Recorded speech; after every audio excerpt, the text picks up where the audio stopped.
Guess what, motherfucker?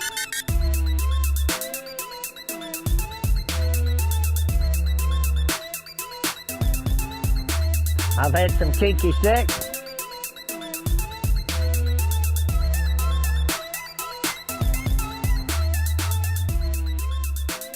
Hello, and thank you for listening to the Maximum Mediocrity Podcast. My name is David Shockley. And I'm Morgan Miller. And this is the podcast where we normally interview people that aren't famous but should be, but we can't really do that right now. So today we're going to be doing something a little different. Today we're going to be talking about the show that is on everyone's mind, Tiger King, the new Netflix original documentary series. How are you doing today, Morgan? Oh, I'm doing pretty good. How are you doing in your home? I'm doing pretty well. We're bunkered up here, and honestly, not too much of a change for me, turns out. Yeah, a little bit of an introvert.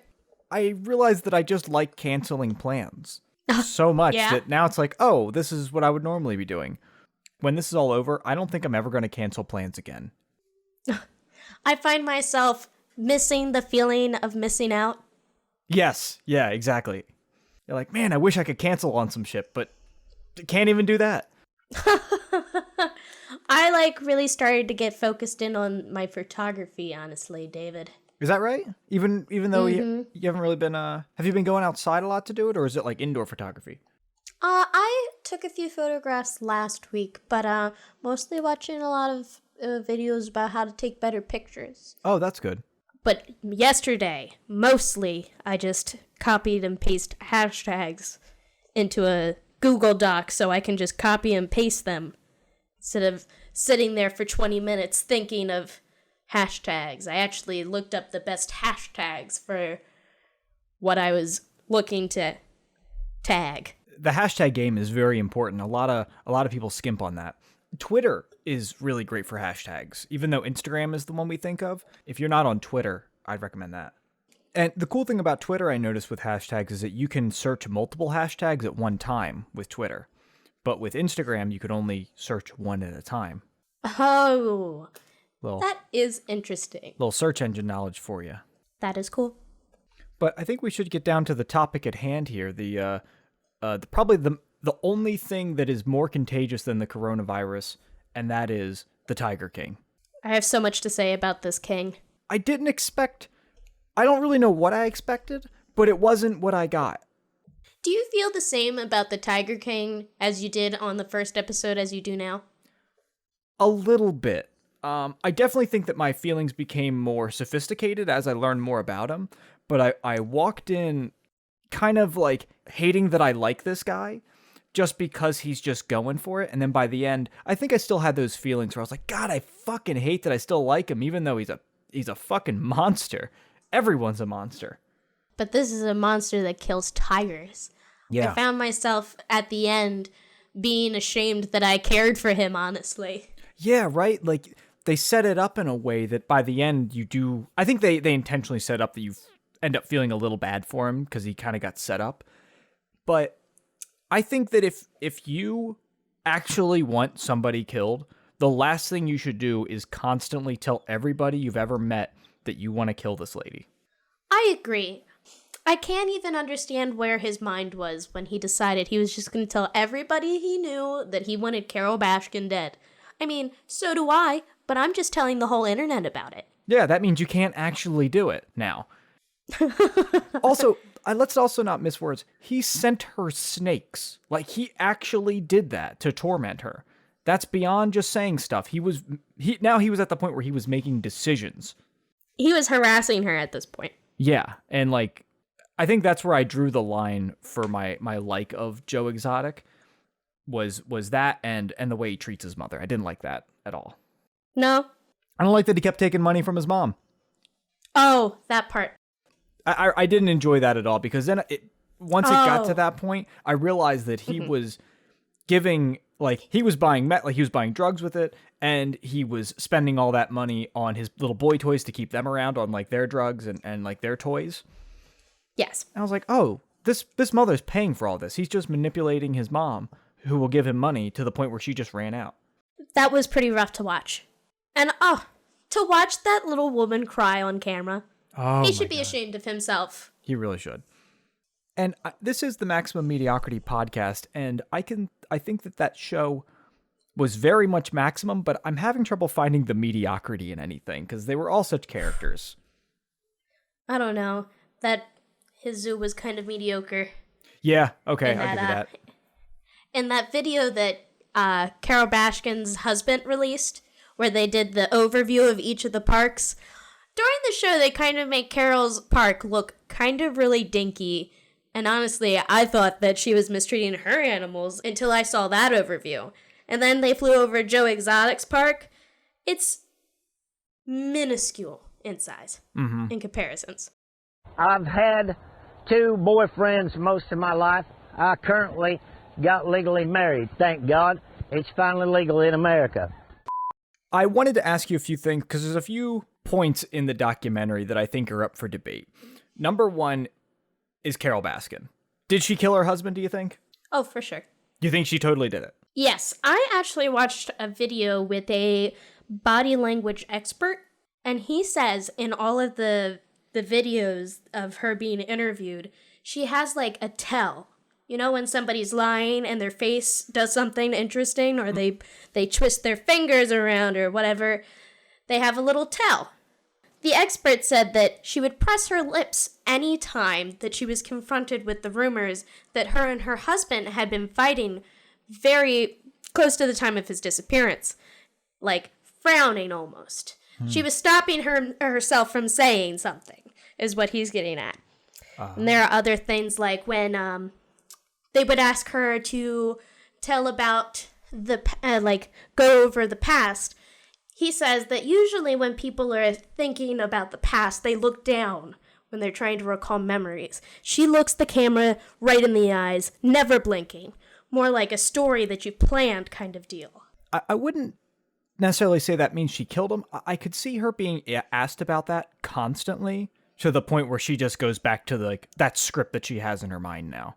Yes. I wouldn't say that necessarily means she killed him, but I do think it proves that she's lying. There's more that she's not saying. She's protecting something. I don't know what it is, but I think it's the location of her dead husband's body. I had the feeling that maybe she didn't kill him, but she definitely has more information that she is withholding. Yes. Either to protect herself or protect her husband, who may or may not even still be alive. I agree. And I wish they would have gone into a little bit more detail about what Don Lewis did for a living. I think it's very obvious that he was drug smuggling. Yeah, I thought so too. And there's another point that somebody made where she says that she met Don Lewis because she was walking down the street in the middle of the night and he just pulled up and said, "Can you get in my car?" I found out that that's kind of code word for she was a hooker. Oh my God. She's a prostitute. Man, I could see it. It was the 70s, the 80s? Makes sense to me. Yeah. And I think they glossed over that in the documentary, and I can totally see why, and then learning about it later, I think that really adds a lot of, I think that adds a little bit more context to the type of people that they were at the time. Yes, I agree. Jumping forward a little bit about the fire that happened on the facility. Who do you think set the fire? Oh, I feel like it was definitely Joe. I feel like there was some incriminating evidence on some of those films. Actually, you know who had something to say about that? Rick Kirkham said that he had video of Joe killing a tiger just for fun. He didn't like the tiger, so he put a bullet right between its eyes. Yeah, that was I think that was part of the David Spade interview that he did with him, right? Yes, I do think you are right. Yes, that was great. I saw that, and I think that gave a lot more information about, kind of more about how Joe, without the editing of the filmmakers, that showed that Joe is still a pretty fucked up individual. And I totally believe him. I actually ended up kind of liking Rick. He's not a great guy in general, but I had the feeling that he was being very genuine and honest with the information. It seemed like he was genuinely messed up by what happened, what he saw and what he did. He feels genuine remorse for being involved in any way with these events. Yeah. Do you know what I call him? No. Indiana Creepy. He looks like if Indiana Jones got stung by a bunch of bumblebees. But Rick Kirkham, I think I respected him because he seemed very open and honest with about like how shitty he was, and then everybody else kind of went down with him. Right. I feel like he was the only one willing to say that he wasn't perfect. Everybody else that they interviewed never had even one bad thing to say about themselves. Yeah. They all were just trying to shift blame to somebody else. Yes. I really respect him for taking some responsibility. Totally. Oh my God. I am never going to financially recover from this. I think I wanted to rank the characters. I wanted to rank, like, who's the best and who's the worst. Okay. Let's start positive. I think that's a good start. Who do you think was the best character overall? Ooh, good as in how? Like, moral-wise? Like, who did the least wrong? Like, let's say every single person we met is going to be going to jail, and we have the option to keep 4 of them out. Okay. Which ones do you think did the best? Like, yeah, I guess morally, I think is what I'm saying. All right, I'll go with my boy Eric.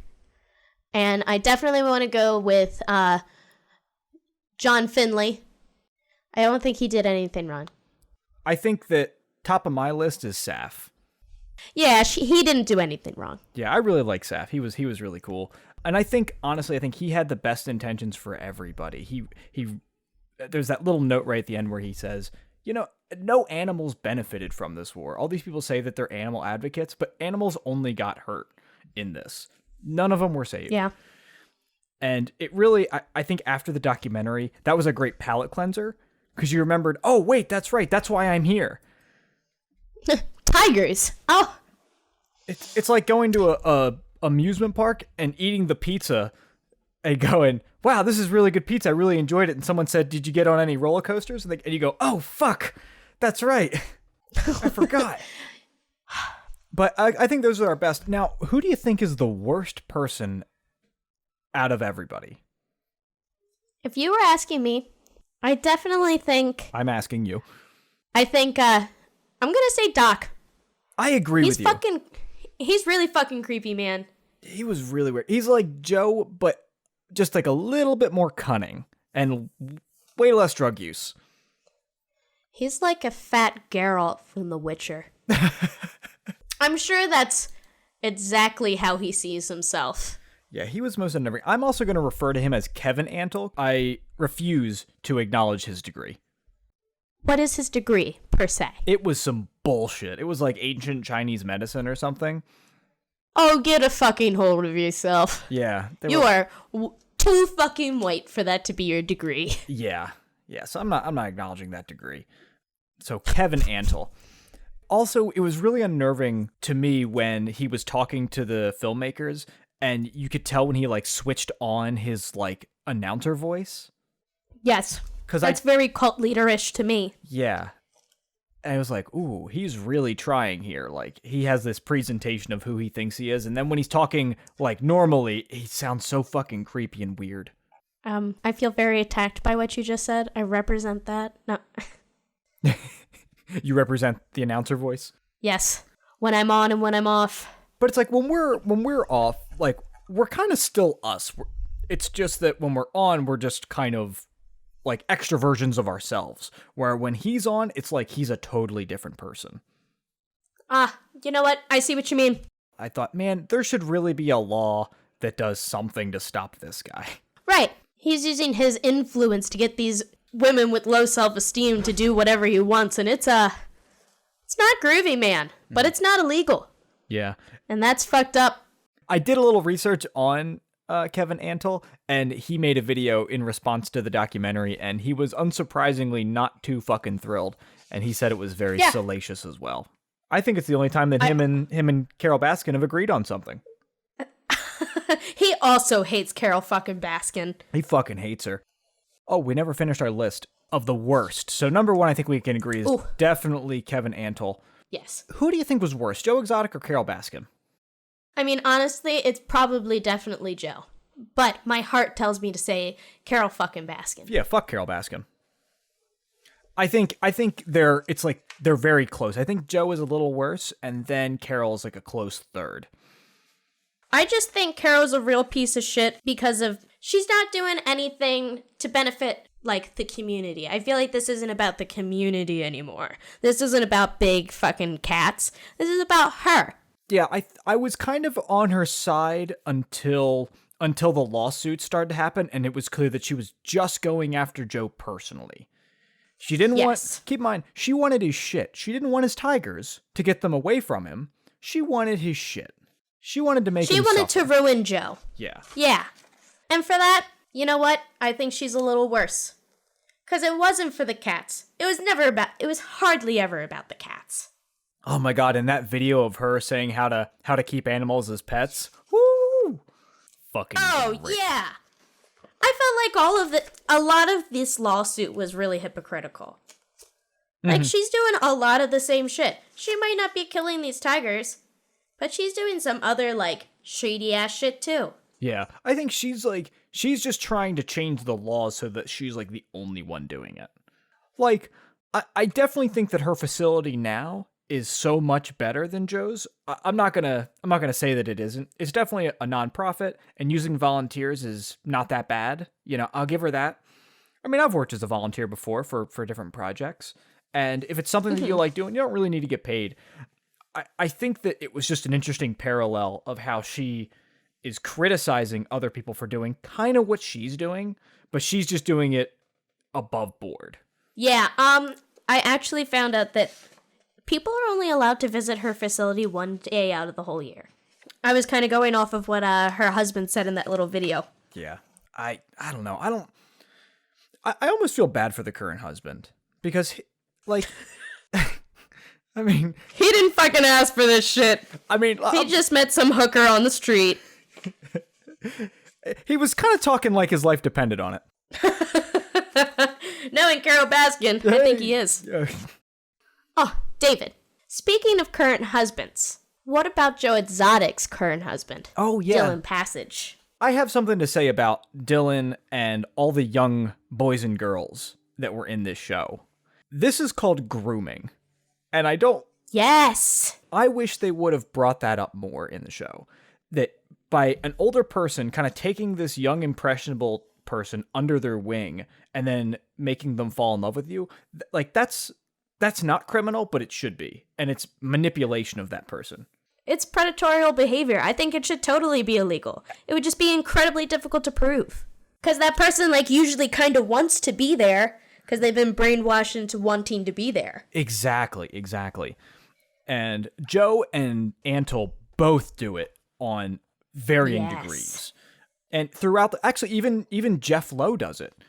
Because his wife, Lauren, is a lot younger than him. Yeah, but I thought their thing was that they're swingers, that they're not, like, tied to each other in that way. Well, they can be promiscuous. Yes, but a swinger, I don't know, I had a feeling that he's more of the swinger than she is. Have you seen that fucking nanny that he got, like, right at the very end of the show? Yeah, I was like, all right, buddy, you need to relax a little. Like, I think you can have this lifestyle, but I think you need to be a little less public about it just for your public image's sake.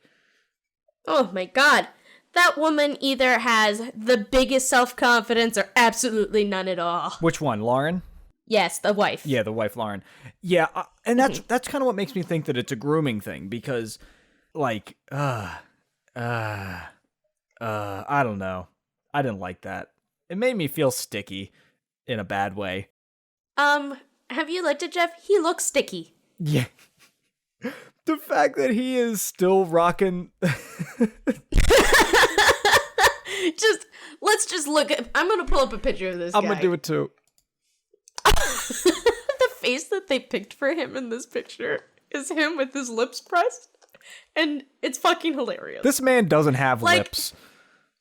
He fucking doesn't. And I just want to know, what is the point of wearing the do-rag underneath the hat that says Oakley? It has two different brands. I feel like that's contradictory. The man is a walking lawsuit. Oh, God. He seems like I would fucking hate to talk to him. Yeah.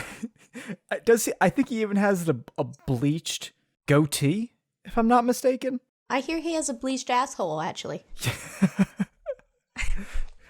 This man is so afraid to be gay that he would rather look like a 15-year-old in the early 2000s. He really does! Oh my gosh. The Ferrari got me so bad. The second I saw him in a Ferrari, and I was like, that motherfucker's poor as shit. That motherfucker ain't got money. Like, he kinda is. He's like low-key broke. He's got nice things, but they are all juggling in the air. Yeah. Very precariously. Yeah, he's a con artist. When they said that in the interview or in the documentary, I couldn't have agreed more. Right. I think he's at the top of the bad people list. I think he figured out that he could trick young impressionable women into thinking he had money, and when that just worked out so well that he's like, I could do this for my whole career. Oh, he's like right under Carol Baskin for me. Yeah, I would say he wins the number 4 spot. He's a scumbag. Mm-hmm. I think he's pretty terrible. Yeah, and I think the documentary got it right. I think he's just a con artist. And I watched the David Spade interview with him and Lauren, and oh, I did not watch that one. How was it? That one was really interesting. To kind of the TLDR is that he doesn't like how he was portrayed. He thinks that he wasn't portrayed fairly, but then gave no fucking backup. I think we got you just right, Jeff. Yeah, it's like, Jeff, I think we nailed it. And then the nanny came on screen. And then it was like, you are not looking good. It's like, oh, Jeff, be tactful here, buddy. He was so excited about the nanny. Yo, he was so excited. And the nanny is actually a Las Vegas model. Oh, okay, so it's not even really a nanny. Yeah, I mean, we can... I hear that nanny's still with them to this day. Yeah, she was in the interview with David Spade, and she's part-time. God damn it! She's part-time. That's the thing they left out, is that she's... What's even the point of having a part-time nanny? So that you can fuck her? I guess you're right. That's... I was going to say, why would you have a part-time nanny? I feel like nannies are supposed to be full-time. Yeah, you know what? I noticed they talked a lot about being swingers, but I never saw another guy that was swinging. Oof. Oh my god. Do you think that this woman is gay and is in this for the money? Well, then she is barking up the wrong fucking tree. That's the only way I could explain, besides the fact that this is another grooming situation. I think that would be the best angle for her. She's like, you know what? I'm married to this man.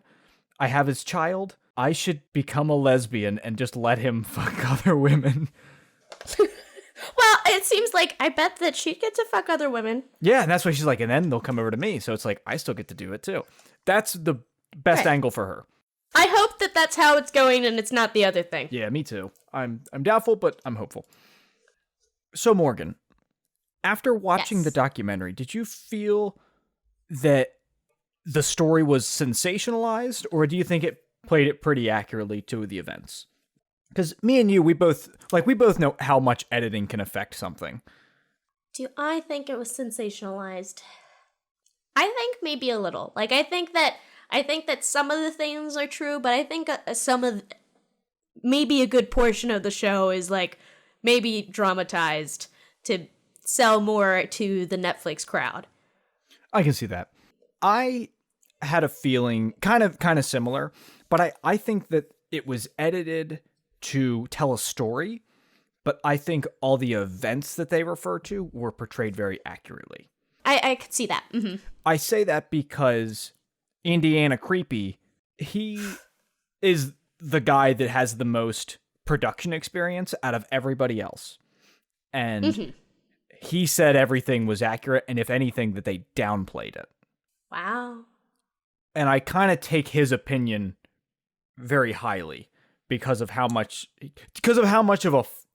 doesn't have to lose.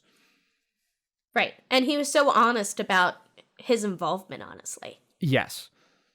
I could see why you would think that. Like, it's hard to think that it wasn't sensationalized since it was so fucking bizarre. Yes. I liked how, like, you're watching the show, and then I think, what is it, episode 5 or episode 6, they have the DA come in, Or they have the feds come in. Yes. I feel like I know where you're going. Yeah, and like you have that woman just start talking like, "Oh, okay, so we got him on this, we got him on this." And you're like, "Oh my god, somebody that doesn't have an accent. Holy shit, that's right. This is what normal is." I'm broke as shit. Was there anything in the documentary that you thought they should have covered more of? I feel like we didn't spend any time on Travis. Yeah, he just got that one blip. One little, like, he entered, and they didn't even go into, like, extreme detail of telling you how Joe, like, swooned him or anything. Got him to stay with him. They, like, kind of skimmed over his whole existence, like, what he did on the property. Yeah, he came... Basically, it just seemed like he shot guns and rode ATVs. Yeah, and then did a bunch of drugs and married. Then died. Yeah. You're right, because he came from California, and when you watch the scene of that funeral, I think his mom is tweaking. Ooh. And I think that he was getting the drugs from Joe, doing them, and then giving some to his mom, which was why she was just okay with this craziest circumstance. You're right, because if you had a parent that had half of a brain, they would have some questions about their 19-year-old son marrying this weird old guy with a mullet. Yeah, we're marrying him in like a threesome relationship. I wish that I could have been there when Travis told his mom what was going on. Right, like how do you even react to that? Let's say Morgan, you know, you're a little bit later in life, you got some kids, they're growing up. They're still living at home. They're going. And they come home and say, "Mom, I'm seeing a man. And he is he's as old as you." And he Tell has me more, son. He has a mullet. His name's Joe. Exotic. Joe what? Exotic. All right, right there. You stop right the fuck there. I'm gonna need to meet Mr. Exotic. Should have never let you out of the womb. Right, I should have aborted you when I had the chance, boy. Bringing this dishonor on our family name. This good family name of whatever the fuck Travis's last name is. Yeah. Mendodontal or some shit. I think I really wanted to see more of James Garretson. I wanted them to investigate him a little more. That was the Chucky doll looking guy. I absolutely love the scene where he was on that jet ski. It took me aback so hard. It's just the beginning of the episode, just I was like, what the fuck? What? Did Top Gun just start? But like he was like, they were just straight up like they were like, yeah, the feds got me because I owned a lemur. It's like, and you called your lawyer, and his lawyer said that that he was fucked. That's not because of a lemur. Right. When your lawyer says you're fucked, you done something real bad. I'm speculating here. I'm just saying that I feel like when you're in a game like this, I feel like you think that you're untouchable. Nobody can get me. I own fucking tigers, baby. I can fuck little boys if I want to. Yeah. I can take them away from their mommies and then give them a whole bunch of drugs so they never even call their mommies. Mm-hmm. Yeah, like he was up to something way more than lemurs. I bet he was in some underground shit that they just didn't have enough evidence to put in that documentary. Yeah. And he kept saying, like, on the record, off the record stuff. It's like, oh, son, you don't know how this works. It's all on the record, baby. It's all on the record. And final question, Morgan. What was the most shocking thing for you about that documentary that just stuck with you? I mean, as soon as you said that, definitely Travis killing himself stands out really strongly in my mind. Mm-hmm. Yeah, that was... I thought that was interesting to include that film. That seems like something that should have been kept private. If I was that boy's mom, I would be furious that that film made it into the public's hands. That's just something personal to me. I wouldn't want that. I completely understand what you're saying, and you're right. I think if I was that mom, I would also be pissed, because that's incredibly private, that now the whole world knows. And in another way, but I also think it's important to keep it in for the sake of the documentary, because it shows that like people get hurt because of these actions. Like these aren't just crazy hillbillies running around shooting each other and everything's grand and there's no consequences. Like owning a gun is dangerous. I could see that. Yeah. It made you see that these people are people. Yeah. They're not just these, like, it made them actual people instead of just people in a documentary. Yeah, that could be fake for all I know. Yeah, these aren't characters anymore. These are people with real lives that have to then live. Right, they carry the weight of these actions in their heart every day. Yeah. For me, one of the most shocking things that kind of stuck with me was one of Doc Antle's ex-volunteers, the one that they interviewed that had the boob job done. Yes! How was that not incredible? Go on. Specifically, it was the boob job. That kept me up thinking about that. Because just thinking how invasive that is and how much you've been taken advantage of, where someone signs you up for breast surgery and you just are and too you scared. felt too scared. Yeah, and now you've had somebody, you've had your body molded against your will to fit someone else's fucking desires. And I also think it's sick because I think boob jobs are great. I think if you want to get a boob job done, fucking more power to you. If that's how you want to live your life and that makes you feel good, get it done. But when it's done like that, it's so skeezy. Makes me sick. When it's done for somebody else and not for you, like, if you want one because you think it's going to fulfill you, it's just filling out the image that you've always seen yourself being. That's beautiful. And I would never hold that against somebody. But the fact that that man made her feel so pressured to get a boob job just so she could keep her job that didn't even pay her like a minimum wage, it sounded like. Mm-hmm. I don't understand how that wasn't incriminating evidence. Yeah. Like, something out of the things that she said should have been enough to have him fully investigated as a sexual predator. In my mind, it is mind-boggling that he is not under investigation. Yeah, I think they're all under investigation now. Whether it's public or not, I think privately they are pulling strings to get these people locked away. I think you might be right about that. Because a lot of the reason why big people get put away is because of public pressure, and there's a lot of public pressure right now. Oh, it's because we're all at home, and it was the perfect time to release something like this. Oh, fucking perfect. I consider that bitch to be one of the biggest terrorists in the exotic animal world. Did you learn anything from this documentary? Like what did we take away from this? Okay, you know what I learned? I learned that Joe Exotic is a better deterrent to drugs than Dare ever could be. Oh my god. Like, if not him, his 3 husbands. Yeah, I think Dare should just get an auditorium, fill it with kids, show them that documentary, and then at the end just say, don't do drugs. We call it meth mouth. Yeah. Oh my gosh. That was so mean. That was the funniest part of the whole thing. It was even funnier than the fat guy on the jet ski, man. Yeah, John Finley. I had a soft spot in my heart for John Finley because, you know, he made a wrong turn in life. He ended up married to a man, wasn't gay, addicted to meth.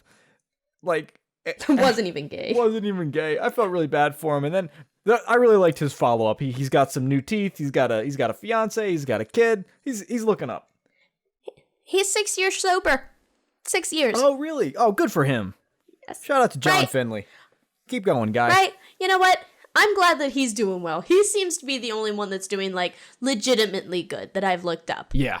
Yeah, him and Saf. They seem like they're doing okay. I have questions about how... I guess I've never been addicted to drugs, so I wouldn't know. I was just thinking to myself, how could I be swayed to be gay if I wasn't gay? Meth. For that long, for 11 years, and then I thought about meth mouth, and I was like, I guess I don't understand the powers of addiction. Not like that. That never could, I don't think. I definitely think it was meth and also all the shit he was buying. I'm like, he said he bought like 4 or 5 all the grooming and what was it, and like the guns and shit. Like, you basically gave him anything you wanted. True. And also, he made him feel important. I think that's key too. He made him feel essential. Yeah. I don't think anybody like John Finley could feel satisfied with guns and ATVs like Travis. Mm-hmm. He was a little more complex. Yeah. He needed to feel important with his crocodiles and alligators. Yeah, you're right. I think there was that emotional element too. This is somebody who will pay attention to me, who makes me feel wanted. Ah, isn't that just fucking sick? Right. And isn't that's kind of what we all want, right? Yeah, I just felt like a pang of like dread. I was like, if I was in that same position, in his position, would I have given in? Would I have turned into this weird fake gay person? I think I might have. I might have. I feel like I get to play with tigers. Right. There was like a lot going for this situation. Wait a second, and I only gotta take it up. If I was like a little undereducated like he seemed at the time, at the very least, tigers might have fucking won me over. Yeah. And I think that's like the core of this, is that tigers just have this innate ability to make other people feel powerful and feel like good about themselves. My serious question to you. Out of the whole cast, who are you sleeping with? Oh. Who are you let holding you tonight? Oh, it's that DA agent. Are you sure? She threw me off so bad, I was like, who the fuck is this normie? Yeah. I was like, ma'am, you have too normal of a haircut for any of this. I don't think that you don't have the right look for this show, honey. Yeah. I think that's going to be... Bring on the next DA agent. That agent, her haircut is going to be the hot summer haircut. I can already tell. After we saw the shit show of other people trying different things. I kind of get lucky with this question because all the women seemed very nice. They just seemed to be like caught up in some bad shit. Yeah. Like Lauren Lowe, I kind of think she's a swinger, and I kind of think she's kind of getting taken advantage of. The nanny, all the other women at Doc Antle's place. Like, I got my pick of the litter here as far as guilty free fucks. You really do. What about you? All right. Who am I sleeping with? I can't pick Joe. He would never touch me. Like little gold You're not nuggets. really that gay. You're not really that straight, are you? Like, it's very hard. A large portion of our crowd's gay. A gay man. Yeah. And I'm never going to sleep with Doc. Right, you'll end up just going for like a one night stand, and like he'll end up just like getting you into his cult. I already have big ass titties. I cannot have Doc getting me to have bigger ones. Yeah. That couldn't happen to me. All right, I just pulled up a picture of that DEA agent. Her hair was way too normal to be in that documentary. Mm-hmm.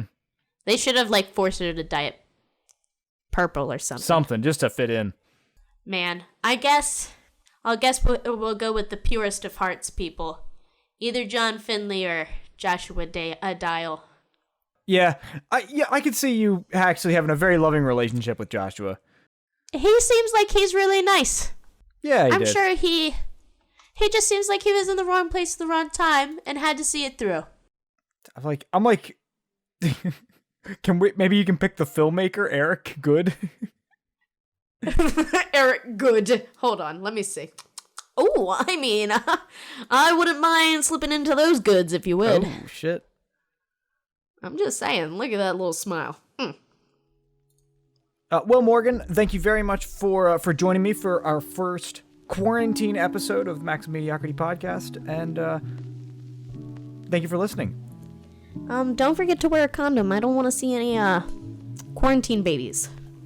Make me. Yeah, no. I can't joke about that. No quarantine babies.